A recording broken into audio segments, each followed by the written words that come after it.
하나님 말씀은 구약성경 여호수아 9장 27절로부터 10장 14절까지 말씀입니다. 여호수아 9장 27절로 10장 14절까지 말씀 한 절씩 교독하신 후에 마지막 14절을 같이 합독하도록 하겠습니다.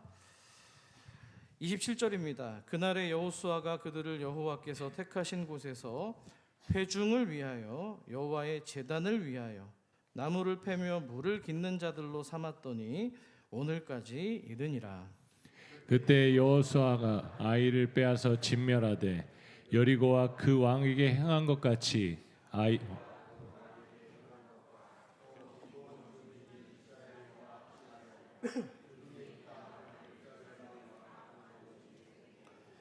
크게 두려워하였으니 이는 기브온은 왕도와 같은 큰 성임이요 아이보다 크고 그 사람들은 다 강함이라. 예루살렘 왕 아도세덱이 헤브론 왕 호암과 야르못 왕 비람과 라기스 왕 야비아와 에글론 왕 드빌에게 보내어 이르되 내게로 올라와 나를 도우라. 우리가 기브온을 치자. 이는 기브온이 여호수아와 이스라엘 자손과 더불어 화친하였음이니라 하매 아모리 족속의 5 왕들 곧 예루살렘 왕과 헤브론 왕과 아르못 왕과 라기스 왕과 에글론 왕이 함께 모여 자기들의 모든 군대를 거느리고 올라와 기드온 내긴하고 싸우니라. 기브온 사람들이 길갈 진영에 사람을 보내어 여호수아에게 전하되 당신의 종들 돕기를 더디게 하지 마시고 속히 우리에게 올라와 우리를 구하소서. 산지에 거주하는 아모리 사람의 왕들이 다 모여 우리를 치나이다 하매 모든 군사와 용사와 더불어 길갈에서 올라가니라. 그때 여호와께서 여호수아에게 이르시되 그들을 두려워하지 말라. 내가 그들을 내 손에 넘겨주었으니 그들 중에서 한 사람도 너를 당할 자 없으리라 하신지라. 여호수아가 길갈에서 밤새도록 올라가 갑자기 그들에게 이르니 여호와께서 그들을 이스라엘 앞에서 패하게 하심으로 여호수아가 그들을 기브온에서 크게 살육하고 베토론에 올라가는 비탈에서 추격하여 아세가와 막게다까지 이르니라. 그들이 이스라엘 앞에서 도망하여 베토론의 비탈에서 내려갈 때 여호와께서 하늘에서 큰 우박 덩이를 아세가에 이르기까지 내리심에 그들이 죽었으니 이스라엘 자손의 칼에 죽은 자보다 우박에 죽은 자가 더 많았다. 여호와께서 아모리 사람을 이스라엘 자손에게 넘겨주시던 날에 여호수아가 여호와께 아뢰어 이스라엘의 목전에서 이르되 태양아 너는 기브온 위에 머무르라. 달아 너도 아얄론 골짜기에서 그리할지어다 하매 태양이 머물고 달이 멈추기를 백성이 그 대적에게 원수를 갚기까지 하였느니라. 아삼의 책에 태양이 중천에 머물러서 거의 종일토록 속히 내려가지 아니하였다. 기록되지 아니하였느냐. 함께 읽습니다. 여호와께서 사람의 목소리를 들으신 이 같은 날은 전에도 없었고 후에도 없었나니 이는 여호와께서 이스라엘을 위하여 싸우셨음이니라. 아멘. 사람들은요 평소에 자기 속에 있는 마음을 다 말하지 않고 살아갑니다. 마음이 힘들거나 어려워도 아유 괜찮아요 말하고요. 일이 버겁거나 고단해도 아유 해볼만 합니다 괜찮습니다라고 애써 그렇게 얘기합니다. 물론 상대방이 걱정할까 봐 그런 것도 있습니다. 또 약해 보이고 싶지 않아서 조금만 더 버텨보려고 하는 그런 모습도 있는 것이죠. 그런데요 어느 순간이 오면은 그 말도 달라집니다. 더 이상 괜찮은 척할 수가 없고요. 혼자 감당하기 어렵다는 것을 알게 될 때가 바로 그런 경우입니다. 정말 무너질 것만 같은 그 순간에 그때 사람들의 말은요 긴급하기 때문에 길어지지 않습니다. 오히려 짧아지는 것이죠. 도와주세요. 지금 너무 힘이 듭니다. 혼자 감당이 안 됩니다라고 이야기를 합니다. 갑자기 생각이 났는데 원고에는 없습니다만 우리 어머니가 어릴 때 저에게 전래동화 같은 걸 얘기해 주실 때 스토리는 다 기억이 안 나는데 어떤 사람이 산길을 가다가 호랑이를 만났는데 믿는 사람이었나 봅니다. 근데 너무 놀랐나 보지 하나님 도와주세요 호랑이가 나타났어요 이렇게 해야 되는데 너무 급하니까 뭐라고 할게요? 호 이렇게 기도를 했다고 합니다. 아직까지 기억이 나는 거 보면은 그게 참 기도의 어떤 긴급성, 간절함을 저에게 알려주신 또 어머니 믿음의 유산이 아닌가 생각이 됩니다. 정말 급할 때는요, 말이 다 문장이 나오지 않잖아요. 그런 겁니다. 그러니까 여러분요, 도움을 받으려면은요, 도와달라고 말을 해야 되는 거예요. 아프면 아프다고, 무서우면 무섭다고. 어제 우리 이춘옥 권사님께서 제가 바퀴벌레랑 좀 뭐 일부 곤충들을 좀 무서워한다고 그러니까는 굉장히 뭐라고 하셨는데요. 저는 무섭습니다. 예, 곤충이 좀 되게 좀 무서운 편입니다. 네, 그래서 무서우면 무섭다고 얘기를 해야 됩니다. 혼자 감당하기 어려우면은요, 어렵다고 말을 해야 돼요. 계속해서 그냥 성숙한 태도를 보여주고 싶어서 괜찮습니다라고만 이야기를 하면은 그 사람이 아픈지 안 아픈지 우리는 알 수가 없습니다. 다가설 수가 없는 거예요. 우리들의 신앙생활도 마찬가지입니다. 우리는 주님을 의지한다고 말하지만 막상 어려움이 닥치면 우리는 먼저 혼자 해결해 보고자 할 때가 더 많습니다. 기도해야 된다는 거 몰라서 그런 거 아닙니다. 주님께 맡겨야 된다는 거 그거 몰라서 그런 거 아닙니다. 다만 마음 한편에서 좀만 더 버텨보자. 이 정도는 하나님께 말고 내가 좀 어떻게든 해봐야지. 아직 누군가한테 부탁할 정도는 아닌 것 같아. 이런 생각이 더 크게 작용하는 겁니다. 그러다가 정작 어려운 일이 생겼을 때에는 그때서야 기도가 나오는 거죠. 주님 도와주세요. 주님 살려주세요. 힘이 듭니다. 라고 말이 짧아집니다. 하지만 분명합니다. 자, 이런 말이 신앙의 가장 실제적인 언어라고 생각합니다. 그래서 여러분 구약 시편에 보면 150편 정도까지 있잖아요. 그중 가운데서 가장 많은 비중을 차지하고 있는 시가 어떤 타입이냐면 탄원시입니다. 하나님 어느 때까지입니까? 언제 이 고통에서 벗어나는 겁니까? 도와주옵소서, 나를 건져 주시옵소서 하는 부르짖음이 대다수라는 거예요.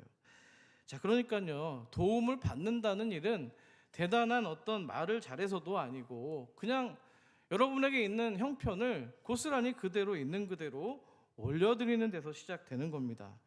주님 앞에 지금 내가 어떤 상황에 처해 있는지, 어떤 상황이 두려운지, 무엇이 필요한지 있는 그대로 어린아이처럼 올려드리는 것이죠.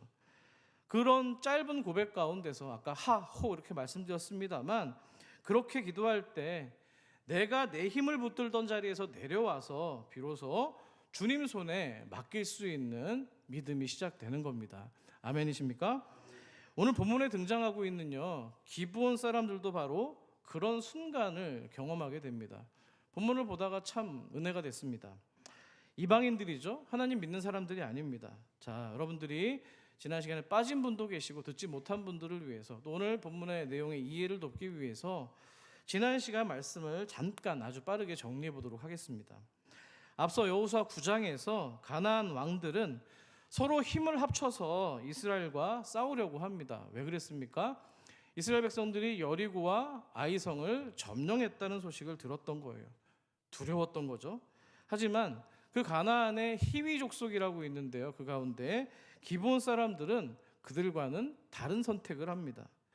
주변국의 왕들이 이스라엘을 치기 위해서 함께 힘을 모아서 동맹을 맺고 싸우려고 할 때 그들은 이스라엘과 어떤 정책을 폈습니까? 화친하는 정책을 펴니다. 물론 그들 역시도 가나안의 다른 민족처럼 두려웠어요. 하지만 그냥 칼을 들고 나가서 그들과 맞서는 대신에 어떻게든 다른 방법으로 살아날 길을 모색했던 것이죠. 그런데 문제는요, 그 기브온 사람들이 썼던 방법이 정직하지 않았다는 데 있습니다. 그들은 두려움과 그걸 극복하기 위해서, 생존하기 위해서 그들의 인간의 꾀와 속임수를 사용했습니다. 그들은 분명히 가나안에 살던 민족인데 마치 먼 나라에서 온 사람들처럼 연출을 했습니다. 낡은 옷을 입고 헤어진 신발을 신고 또 곰팡이가 난 마른 떡을 가지고 이스라엘 백성들을 찾아왔습니다.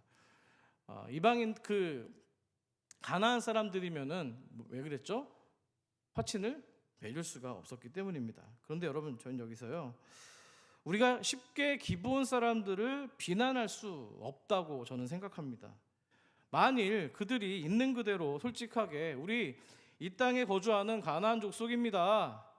우리를 살려주십시오라고 얘기를 했다면 이스라엘 백성들 또 여호수아가 하나님 말씀을 그래도 잘 따르려고 했을 텐데 화친조약은 안 맺었을 것이고 심지어는 아마 바로 성경에 나온 율법대로 그들을 진멸했을지도 모를 일입니다.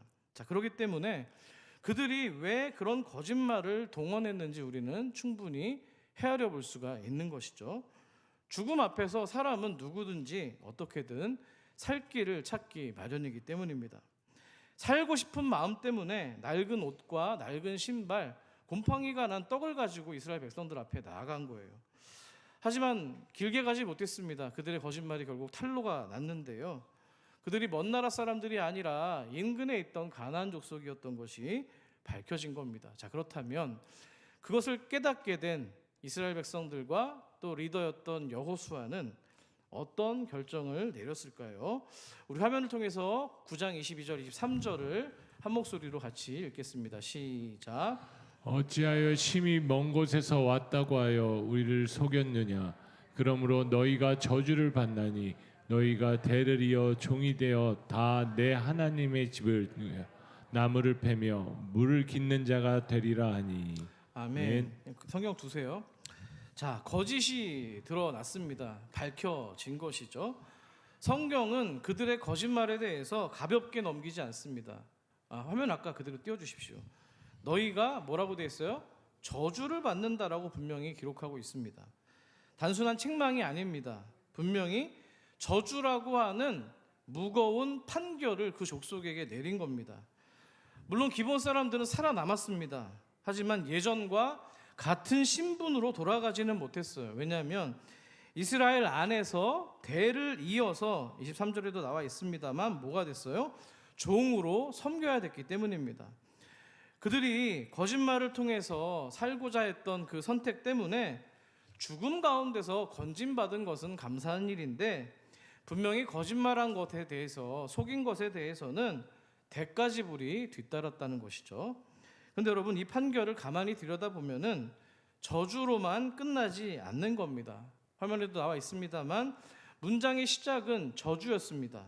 그런데 그 판결의 끝에 하나님의 집이라는 말이 함께 들어있다는 거예요. 성경을 보세요. 하나님의 집이라는 말이 분명히 기록되어 있죠. 그들은 분명 종이 되었습니다. 그런데 어디로 밀려납니까? 아무 의미 없는 바깥으로 뭔가 버려진 인생, 소외된 어떤 계층이 되는 게 아니라 하나님의 집을 위하여 나무를 패고 물을 깃는 자로 삼아 주신 겁니다. 이게 참 묘합니다. 거짓의 결과는 분명히 저주로 남았어요. 그런데 그들이 물론 예전과 같은 신분으로 가나안의 자유로운 백성으로 돌아가지는 못했습니다. 하지만 하나님께서는 그렇게 낮아진 자리, 종의 위치로 전락한 그들을 그대로 내버려 두지 않으시고요. 판결은 저주로 시작됐습니다만 그 안에는 하나님의 집, 즉 성전을 향한 길이 열리게 되었다는 거예요. 저는 이게 바로 성경이 말하는 은혜인 줄 믿습니다. 공감하십니까? 자, 은혜는요 잘못을 그냥 가볍게 넘겨버리는 게 아닙니다. 하지만 잘못 이후에 인생을 끝장난 어떤 상태로 내버려 두지도 않으십니다. 하나님은 그렇게 낮아진 자리에도 다시 하나님께 쓰임받을 수 있는 길을 그들에게 열어주신 거예요. 자, 그러면요 23절에 이어서 27절을 보시면 이제 그 은혜의 방향에 대해서 보여주고 있는데요. 화면을 통해서 같이 한번 읽겠습니다. 시작. 그날에 여호수아가 그들에게 여호와께서 택하신 곳에서 회중을 위하여 여호와의 제단을 위하여 나무를 패며 물을 깃는 자들로 삼았더니 오늘까지 이르니라. 예, 아멘. 가만두세요. 화면은요. 자, 앞에 27절 말씀은요. 앞선 23절을 단순히 반복하는 말씀이 아닙니다. 23절이 거짓에 대한 판결을 내린 말씀이었다면 27절은 그 판결 이후에 기브온 사람들의 삶이 실제로 어디에 자리를 잡았는지 보여주고 있는 거예요. 그들은 하나님의 집을 위해서 일을 하게 되었고요. 더 구체적으로는 본문에 나온 표현을 빌면은 회중과 여호와의 제단을 위해서 나무를 베고 또 물을 깃는 자가 된 겁니다. 여러분, 나무를 패는 일, 물을 깃는 일, 그 자체만 보면은 특별하지 않습니다. 그냥 허드렛 일처럼 여겨지는데요. 반복되는 일입니다. 몸을 써야 되고 사람들의 눈에 뭔가 주목받을 만한 그런 일이 아닌 거예요. 하지만 그 일이 회중과 여호와의 제단을 향하게 되니까 새로운 의미가 생겨난 거예요. 그들의 손은 종의 손으로 전락했습니다만 그 손은 이제 더 이상 종의 손이 아니라 예배를 섬기는 손이 된 것입니다. 할렐루야. 자, 이것이 오늘 본문이 주어지는 은혜의 방식이라는 건데요. 은혜는 잘못했던 일을, 죄를 없던 일로 만드는 게 아닙니다. 또 잘못한 사람을 끝난 사람으로 내버려 두는 것도 아닙니다. 기본의 위치는 분명 종으로 낮아졌습니다. 하지만 주님께서는 그 낮아진 자리를 쓸모없고 버려진 자리로 방치하지 않으셨다는 거예요. 그들의 손에 맡겨진 나무와 물이 하나님의 집 성전을 향했기 때문입니다. 자, 이제 그러니까요, 그들은요, 이전까지는 화친주약을 맺기 전까지는 자신들의 성읍만을 위해서 살던 사람들입니다. 그런데 이제는 여호와의 제단을 위해 움직이는 사람이 된 겁니다. 이게 바로 은혜예요. 낮아진 자리에도 하나님께서 쓰임받는 길이 열렸기 때문인 것이죠. 자, 그럼 여러분, 이제 조약도 맺고 생명도 건졌고 뭔가 안위를 보장받는 상황이 되면은 계속해서 이제 꽃길만 열릴 것 같지 않습니까? 자, 그런데요, 보면은 성경은 항상 이곳에서 늘 반전이 있는 것 같습니다. 하나님의 집을 섬기는 자가 되었다고 해서 곧바로 모든 일이 기본 사람들에게 평안해진 게 아니라는 겁니다. 오히려 그때 더 어려운 새로운 싸움이 시작되었기 때문이죠. 자, 우리 본문 10장 1절을 큰 목소리로 같이 함께 읽겠습니다. 시작. 그때 여호수아가 아이 빼서 전멸하되 여리고와 그 왕에게 행한 것 같이 아이와 그 왕에게 행한 것도 또 기브온 주민이 이스라엘과 화친하여 그 중에 있다함을 예루살렘 왕 아도니세덱이 듣고. 아멘. 자, 여기 보시면은 예루살렘 왕 가나안 땅에 있는 그 아도니세덱이라고 하는 왕이 있었는데요. 물론 이스라엘의 적대 국가입니다. 그가 두 가지 소식을 듣습니다. 하나는 뭡니까? 여리고성과 아이성이 그들의 이스라엘 백성들한테 패배했다는 소식입니다. 가나안의 왕들에게 이 소식은요, 단순한 전쟁 소식이 아니라 이제 자기들도 진멸당할 차례가 가까워졌다는 두려운 신호였다는 겁니다.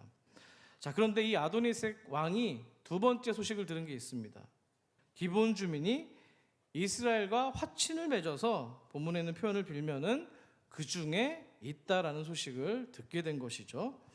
자, 그러면 이 소식을 들었던 이 아도니세덱이라는 왕이 어떤 반응을 보였을까요? 2절을 제가 읽어드리겠습니다.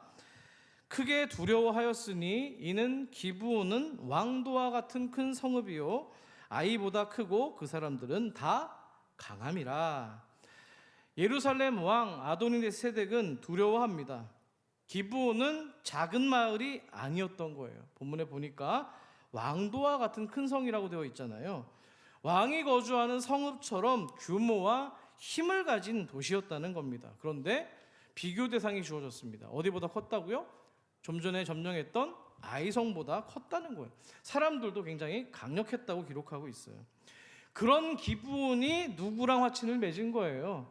여리고와 아이성을 무너뜨렸던 이스라엘과 화친조약을 맺은 겁니다.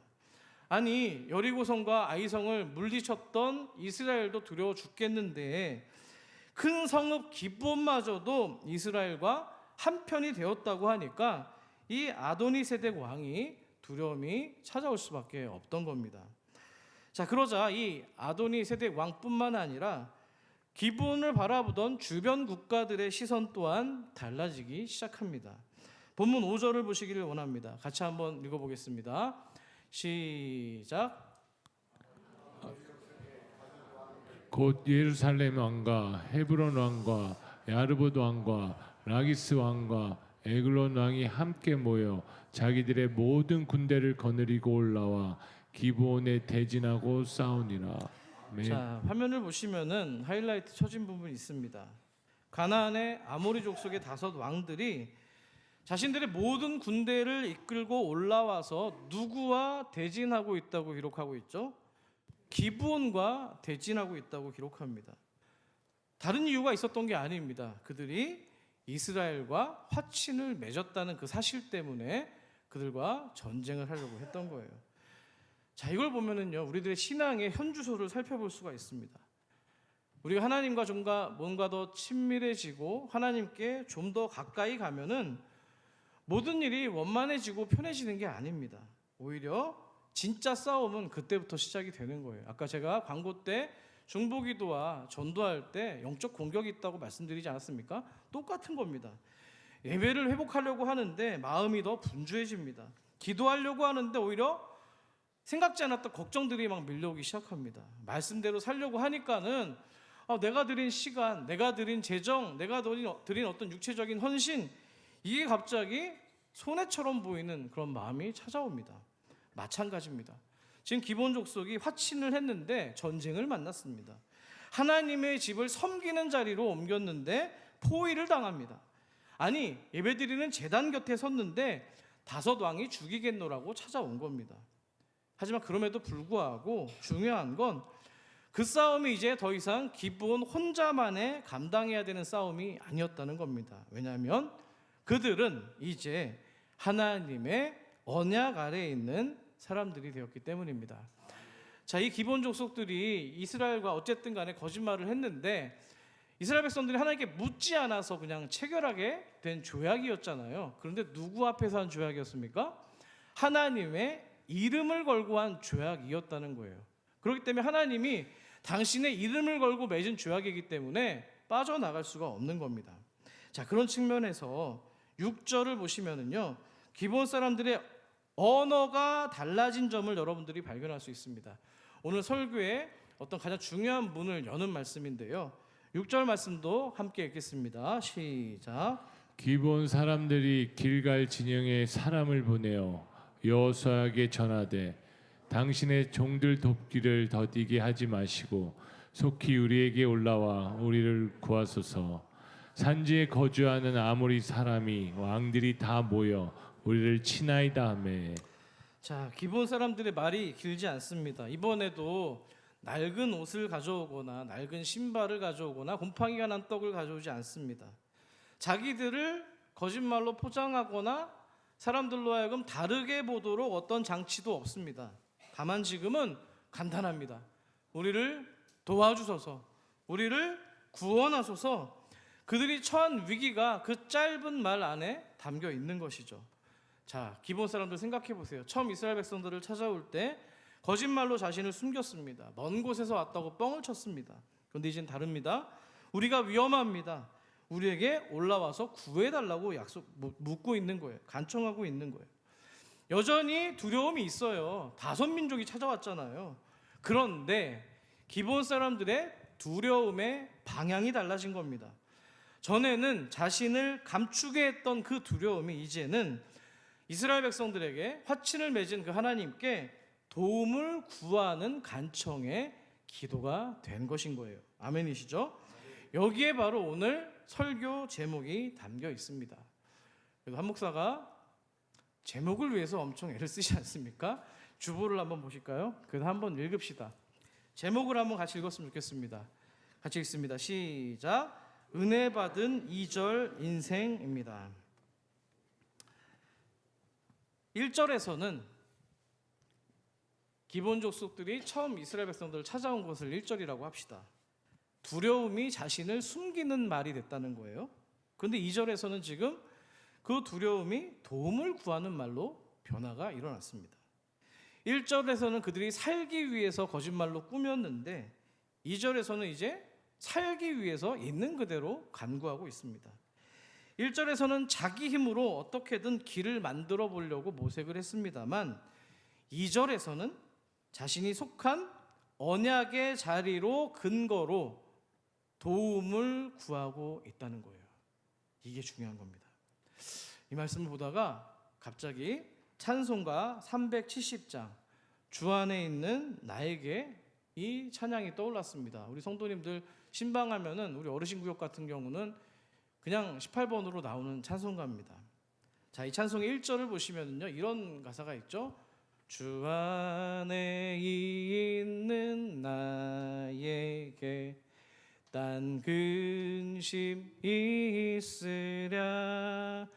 자, 후렴 전까지입니다만 먼저 주 안에 있는 사람들의 평안을 노래하고 있습니다. 자, 그런데요, 2절로 가면은 그 평안이 조금 더 구체적이고 실제적인 어떤 삶의 현장으로 다가옵니다.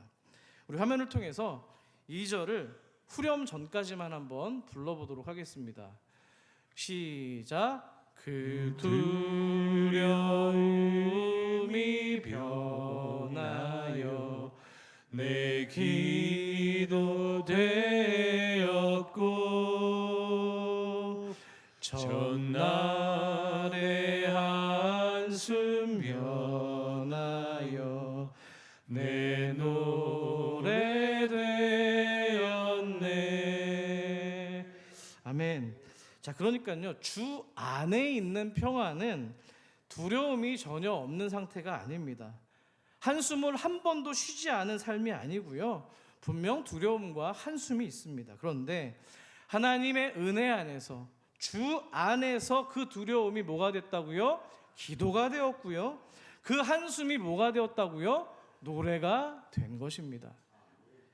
주님이 주시는 평안은 두려움을 모르는 평안이 아닙니다. 두려움 속에서도 주님 앞으로 나아가는 평안인 것이고요, 주님이 주시는 은혜는 한숨을 숨기는 은혜가 아니고요, 그 한숨을 주님 앞에서 다시 노래가 되게 하는 은혜인 줄 믿습니다.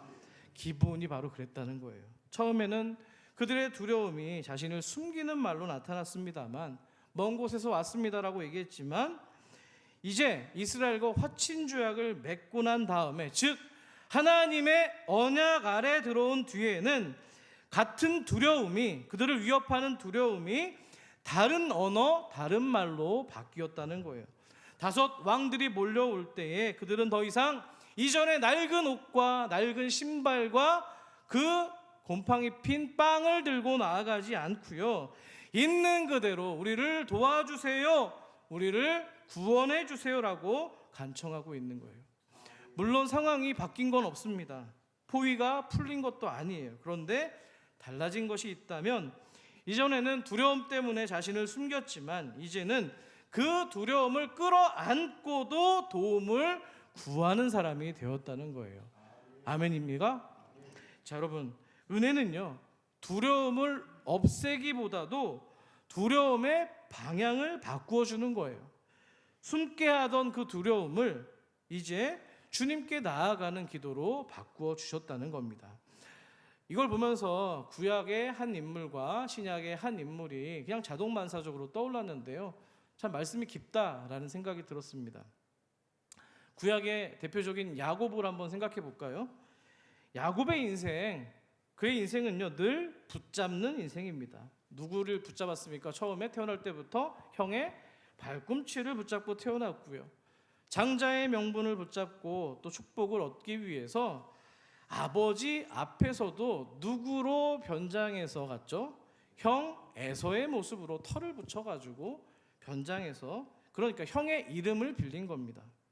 그런데 야복강가에서 하나님은 야곱에게 네 이름이 무엇이냐라고 물으십니다. 그때 야곱이 뭐라고 했는지 아세요? 은혜를 경험했던 야곱입니다. 뭐라고 했을까요? 저는 야곱입니다 라고 얘기합니다. 있는 그대로 얘기를 하는 거예요. 자기 이름 그대로 앞에 선 거예요. 더 이상 다른 이름 뒤에 숨지 않았습니다. 에서의 이름 뒤에 숨지 않았다는 거예요. 그것뿐만이 아닙니다. 한 걸음 더 나아가서 당신이 내게 축복하지 아니하시면 가지 않게 하겠나이다라고 바짓가랑이를 붙잡고 간청합니다.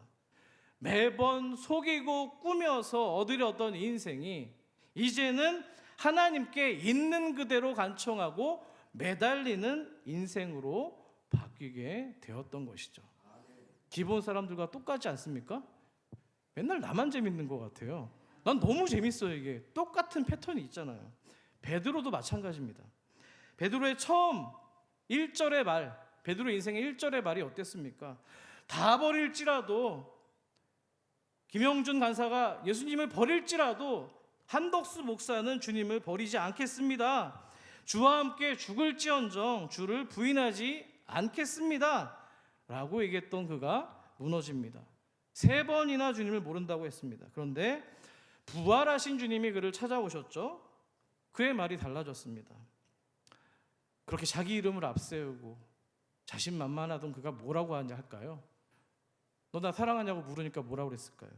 주님, 모든 것을 아시오매 내가 주님을 사랑하는 줄 주님께서 아십니다라고 고백을 합니다.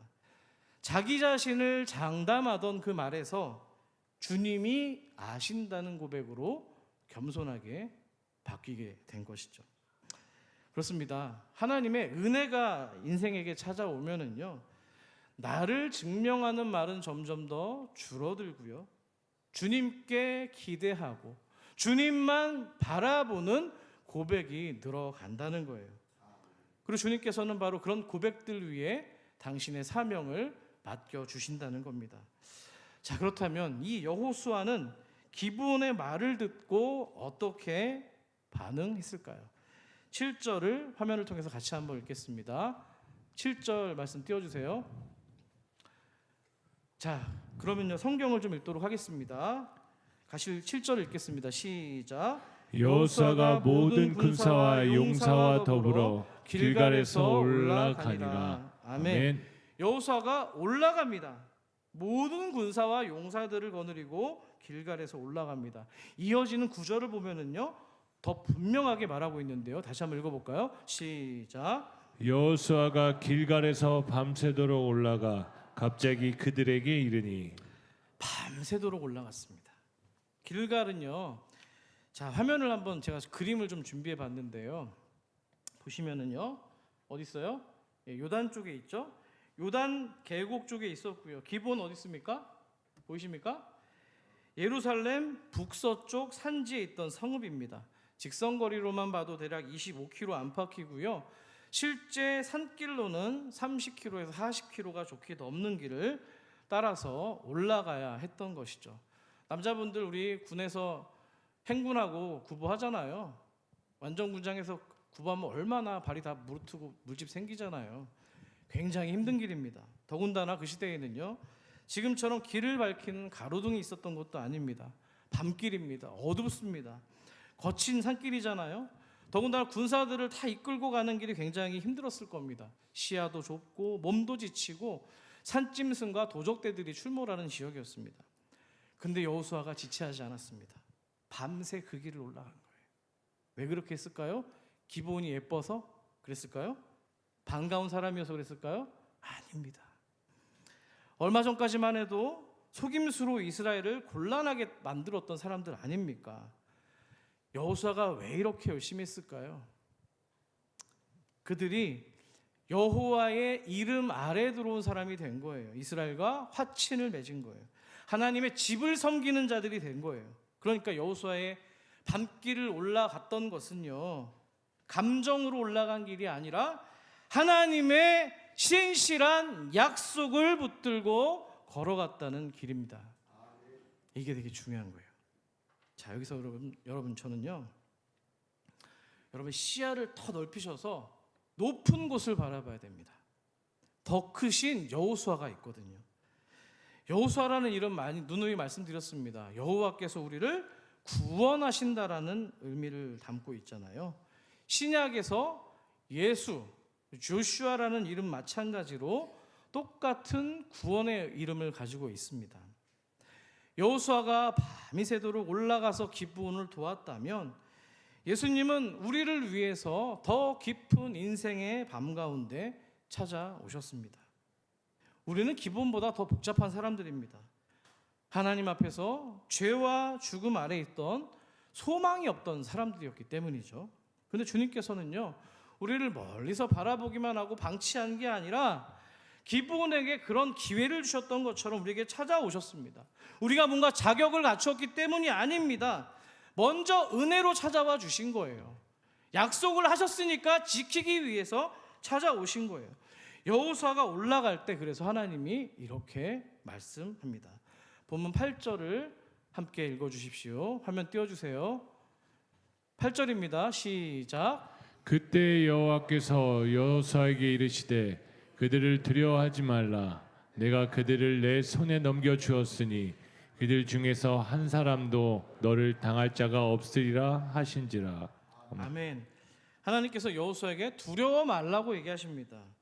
밤길을 올라가지만 그 여호수아의 자신의 용기만 믿고 올라가는 게 아니라 하나님이 먼저 말씀하셨어요. 두려워하지 말라. 내가 이 승리를 너에게 넘겨주었다. 성도의 순종도 마찬가지입니다.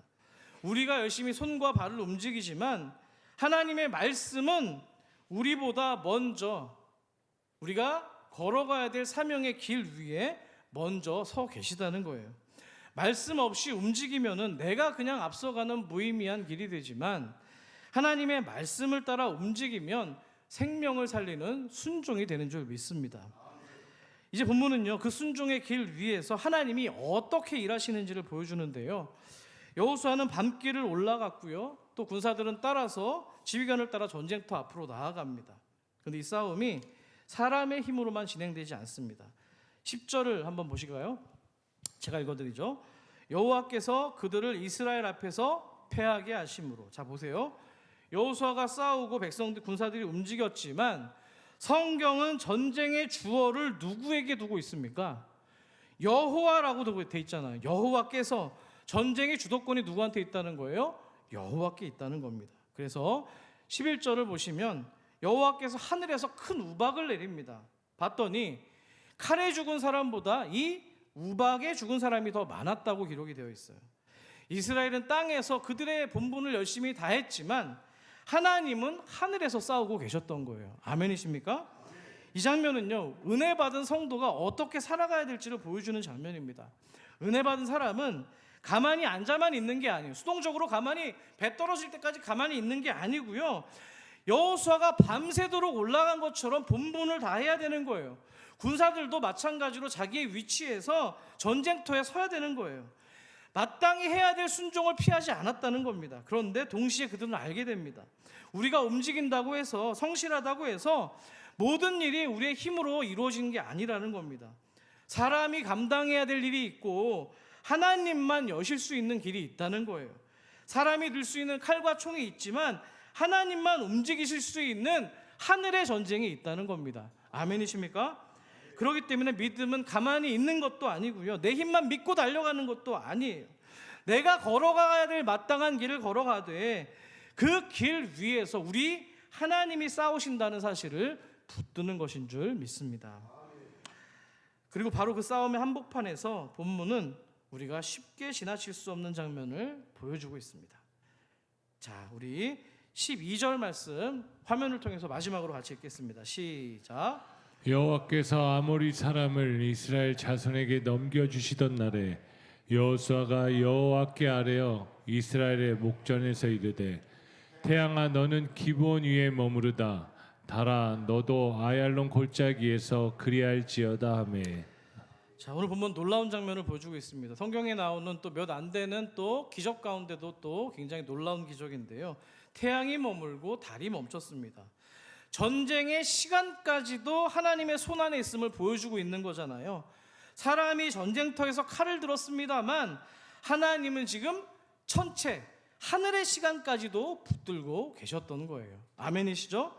저는 이 장면에서 놓치지 말아야 될 장소가 바로 있다고 생각합니다. 본문은 태양아 멈춰라, 달아 멈춰라 라고 하지 않고요, 구체적인 장소를 얘기하고 있어요. 어디입니까? 태양아 너는 기브온 위에 머무르라고 이야기하고 있습니다. 자, 기브온 짤막하게 다시 정리해 드릴게요. 얼마 전까지만 해도 그들은 가나안의 한 성읍입니다. 이스라엘의 대적이죠. 처음에는 자신을 감추면서 살 길을 찾습니다. 결국 그들의 거짓이 드러나고 낮아진 자리, 종의 자리로 내려갑니다. 화친 이후죠. 하지만 하나님께서는 그들을 그대로 내팽겨두지 않으시고 사명을 줍니다. 하나님의 성전 곁에서 또 회중과 여호와의 제단을 섬길 수 있는 사람으로 또 삼아 주신 거잖아요. 그런 상황 가운데서 기브온의 다섯 왕이 그를 공격하려고 포위합니다. 그런데 이번에는 낡은 떡과 낡은 옷 뒤에 숨지 않습니다. 야곱이 에서의 뒤에 숨지 않았던 것처럼 말이죠. 있는 그대로 우리를 도와달라라고, 구원해달라라고 간청합니다. 그 간청했던 기브온 위에 태양이 머문 거예요. 태양이 왕궁 위에 머문 게 아닙니다. 이스라엘의 가장 빛나는 성읍 위에 머문 게 아니고요. 기브온, 사람들이 보기에 가장 낮아진 자리처럼 보였던 그곳 가운데 머물렀던 거예요. 사람들은 그것을 하찮게 볼지 모르지만 하나님은 기브온이 이스라엘과 하나님의 이름 아래 언약으로 묶이게 되자 하나님이 그들을 외면하실 수가 없었던 거예요. 하나님이 약속하신 그리스도를 우리에게 주셨기 때문에 그리스도를 가지고 우리가 기도할 때 우리를 외면하실 수 없는 것과 마찬가지라는 겁니다. 이것을 믿으십니까? 하나님은요, 약속하시는 분이고요, 신실하게 그 약속을 이루시는 우리의 아버지가 되시기 때문입니다. 저는 이것이 바로 오늘 은혜 받은 자의 2절 인생에게 주시는 위로라고 생각합니다. 여러분들 예수 믿으시죠? 구원받으신 거 확신합니까? 그럼 여러분들은 구원받기 이전의 1절 인생은 이미 예수 십자가와 함께 못을 받고 이제 예수 십자가의 부활의 은혜를 가지고서 2절의 인생을 살아가는 복된 성도인 줄 믿습니다. 여러분, 숨기던 말, 거짓말로 시작된 인생 가운데서도 하나님은 기본을 버리지 않았습니다. 여러분에게 혹시 부끄러운 인생의 흑역사와 부끄러운 인생의 거짓말과 그런 어떤 출발이 있으십니까? 하지만 주님께서는, 약속하신 아버지께서는 우리에게 기본처럼 다시 일어설 수 있는, 하나님을 섬길 수 있는 기회를 주셨습니다. 먼 곳에서 왔습니다라고 뻥을 치던 그 입술이 이제는 주님 구원하옵소서라는 입술이 되었고요.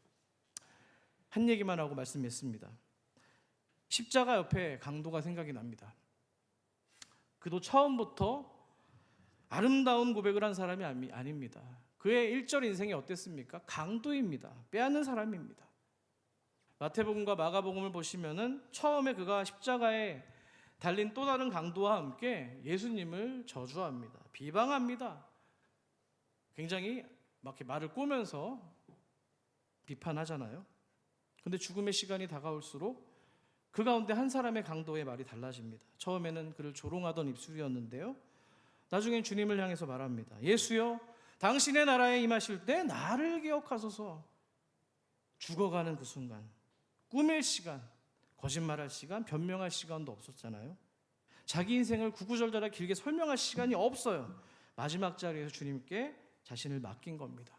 주님이 뭐라고 하셨을까요? 오늘 내가 나와 함께 어디에 있으리라? 낙원에 있으리라. 얼마 남지 않은 그 인생 가운데 새로운 은혜와 새로운 생명과 하나님 나라를 부어주신 겁니다. 사랑하는 여러분, 우리의 삶 가운데 이전에 하셨던 고백들이 전부가 아닙니다. 주님 우리에게 다시 어그러졌던 우리 인생 가운데 다시 우리를 구원해 주셨기 때문에 다시 그 은혜를 붙잡고 살아갈 수 있는 2절 인생을 여러분과 저에게 주신 겁니다. 두려움이 기도가 되고 한숨이 노래가 되는 인생으로 삼아 주신 것이죠. 여러분, 이 말씀 보면서 뭐 여러분에게도 다 은혜가 되겠지만 저는 너무나도 이 말씀이 은혜가 됐습니다. 멀리 갈 곳도 없이 기본 사람들이 저거든요. 하나님 앞에 갈 수 없는 존재, 아무것도 할 수 없고 그냥 죽어 마땅해도 진멸돼도 그냥 아무런 소용없는 존재를 구원하셔서 예배하게 하는 거, 하나님을 경외하고 이름을 부르고 찬양하게 하는 거, 당신의 백성 삼아준 것도 너무나 감사한데 이 부족한 종을 예배를 섬기는 자로 지금 삼아주신 거예요. 은혜죠. 무엇으로 설명하겠습니까? 여호수아의 모습에서 예수님이 보여요. 약속을 했기 때문에 그렇게 언덕길을 올라가던 그 밤새 올라가던 여호수아의 모습에서 우리 구원하시겠노라고 골고다 언덕을 숨차게 올라가시던 예수님의 모습이 보였기 때문입니다. 여러분에게 맡겨진 나무와 물이 있습니다. 작아 보이는 섬김으로 보이십니까? 하지만 제단을 향하고 하나님의 얼굴을 향하고 있다면 존귀한 일인 줄 믿습니다. 하나님과 연결되어 있기 때문이죠. 여러분들, 싸움이 찾아오고 세상이 여러분에게 공격을 하고 어렵게 만들어도 제단 곁에 세우신 하나님의 사람을 주님은 버리지 않는다는 것을 믿으시기를 소망합니다. 기분 위에 태양을 머물게 하신 하나님이 오늘 여러분의 인생 가운데 시간을 붙들어 주셔서 우리의 두려움보다 신실하신 그 하나님의 역사가 여러분의 시간 가운데 세워지기를 간절히 축원합니다. 오늘 말씀 생각하면서 같이 찬송했으면 좋겠습니다. 아까 우리 불렀던